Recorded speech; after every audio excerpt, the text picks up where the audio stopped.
చూడరుగా, చేనేత పొదుపు సర్కారు మర్చిపోయింది.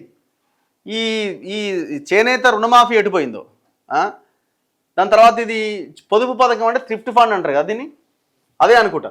చేనేత పొదుపు నిధి పథకం పైన తీవ్ర నిర్లక్ష్యం, కార్మికుల ఖాతాల్లో జమ కాని ప్రభుత్వ వాటా. అంటే వీళ్ళు 1200 యజమాని, కార్మికురాలు కూలి ఓవర్ ఉంటే వాళ్ళు 800 కట్టాలి. దానికి ప్రభుత్వం 2 యాడ్ చేస్తుంది. సో ఇది ఆ స్కీము. అయితే కార్మికుల ఖాతాల్లో ప్రభుత్వం ఇవ్వాల్సిన 2 వాటాని జమ చేస్తలేదట. 5 నెలలుగా పెండింగ్లో ఉందట. ఆందోళనలో నేతన్నలు. రాష్ట్ర వ్యాప్తంగా 46 కోట్ల వాటాధనం పెండింగ్. రాష్ట్రంలో చేనేత పొదుపు నిధి పథకం అమలుపైన ప్రభుత్వం నిర్లక్ష్యంగా కనిపిస్తోంది.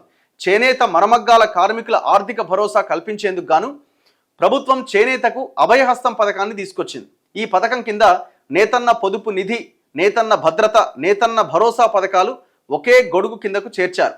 బీఆర్ఎస్ హయాంలో చేనేత థ్రిఫ్ట్ ఫండ్, చేనేత బీమా, చేనేత చేయూత పేరుతో ఉన్న ఈ పథకాలను ఈ ఏడాది జనవరి నెలలో ప్రభుత్వం చేనేతకు అభయహస్తం పేరుతో ప్రారంభించింది. 165 కోట్లతో ఈ పథకాలు అమలు చేయాలని ప్రభుత్వం నిర్ణయించింది. ఇందులో పొదుపు నిధికి 115 కోట్లు, నేతన్న భద్రతకు 9 కోట్లు, నేతన్న భరోసాకు 44 కోట్లు కేటాయించింది. పొదుపు నిధి కింద రాష్ట్ర వ్యాప్తంగా 38,000 మంది చేనేత కార్మికులు, 15,000 మంది మరమగ్గాల కార్మికులు ఉన్నారు.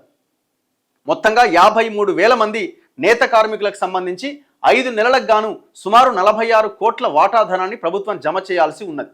చేనేత కార్మికులకు సంబంధించి 5 నెలలకు గాను 45 కోట్లు, మరమగ్గాల కార్మికులకు 5 నెలలకు గాను 45 లక్షలు చెల్లించాల్సి ఉన్నది. దీంతో చేనేత పొదుపు నిధి పథకం పైన ప్రస్తుతం నీలి నీడలు కమ్ముకున్నాయి.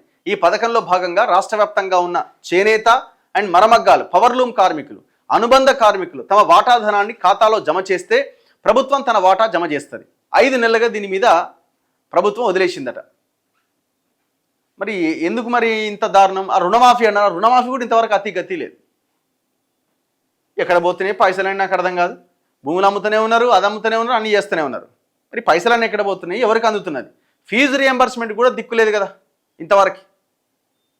కాలేజీలు నవంబర్ 3వ తేదీ నుంచి మేము ధర్నా సమ్మెలోకి వెళ్ళిపోతామని వాళ్ళు ఇప్పటికే 2 సార్లు అయిపోయింది, 3వ సారి ప్రకటన.